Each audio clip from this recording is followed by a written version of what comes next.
Ang mabuting balita ng Panginoon, ayon sa sulat sa mga taga-Roma,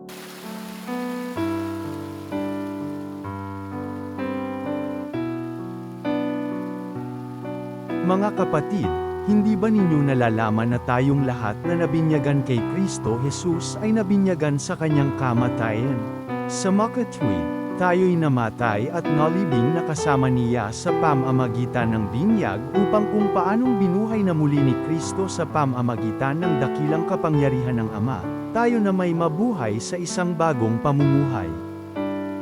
Ngunit tayo'y naniniwalang mabubuhay tayong kasama ni Kristo kung namatay tayong kasama niya. Alam nating si Kristo na muling binuhay ay hindi na muling mamamatay. Wala nang kapangyarihan sa kanya ang kamatayan. Ang mabuting balita ng Panginoon.